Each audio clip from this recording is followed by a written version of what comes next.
les coops, là, en théorie, c'est beau. Dans la pratique, ça demande une qualité humaine. Supposons qu'on est le conseil d'administration de notre coopérative. OK. Moi, je ne paie pas mon loyer depuis des mois. Et là, vous devez décider, en bon gestionnaire, de m'amener à la régie. Oui. Puis si je ne paye pas, de m'évincer. Exact. Quand tu ne t'entends pas à ta job, au moins le soir, puis la fin de semaine, puis dans tes vacances, tu es chez vous. Là, c'est ton voisin. Tu es toujours là. Et pire encore, mes enfants peuvent jouer avec tes enfants.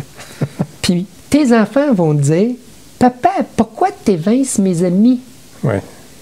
En termes humains, c'est difficile. Oui. On place, puis on a choisi ça comme instrument d'appropriation, mais en termes de gouvernance, il y a des choses, tu places des gens dans des situations très délicates. Intenables. Ouais. Tu vas avoir des projets qui fonctionnent, oui, puis c'est toutes sortes de choses, mais tu trouves, puis on envoie des projets, ça n'a pas d'allure. Puis ça, c'est ceux qui sont capables d'affronter. Mais ceux qui ne sont pas capables d'affronter, tu te dis, OK, moi, je ne paye pas mon loyer.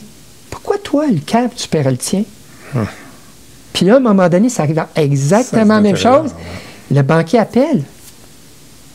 Ça fait 3 mois que l'hypothèque a été payée. Les taxes ne sont pas payées.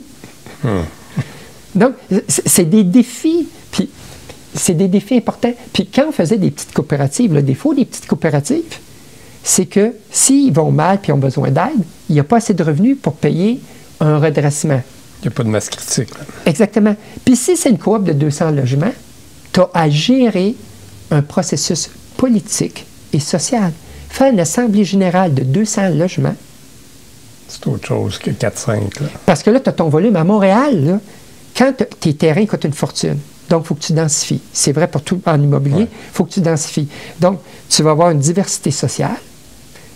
Dans notre 200... Tu vas avoir des gens qui ont des problèmes en santé mentale. Tu vas avoir du monde... il va y avoir toutes sortes... il peut y avoir des tensions. Tu sais, quelqu'un qui est homophobe, quelqu'un qui est raciste. Là, ça se crêpe le chinois. Tu peux avoir des magouillards là-dedans. Puis là, il faut que tu gères un processus politique, un processus d'entraide. Et tout ça, gratuitement. Oui, bien sûr. Bien sûr. C'est merveilleux pour l'État. Les HLM coûtent cher, mais les coops, puis là, il y a quelque chose éthiquement qui n'est pas... Puis il n'y a pas de régulation. Les condos, c'est pas facile de vivre un condo. Non. Mais là... c'est pas mieux. Dans le fond, ce que vous me dites, c'est comparable. Il y a une différence de condo. C'est que dans le coop, si ça ne marche pas, tu vas perdre ton logement. Dans un condo, tu vas perdre tu vas perdre ta mise de fonds. Ouais. Tu vas perdre ton... Tu sais, si tu laisses aller l'immeuble, tu perds tout. Donc, il y a une régulation. Mais là, il n'y en a pas. Il y a une régulation, tu sais, c'est idéologique puis sur des valeurs.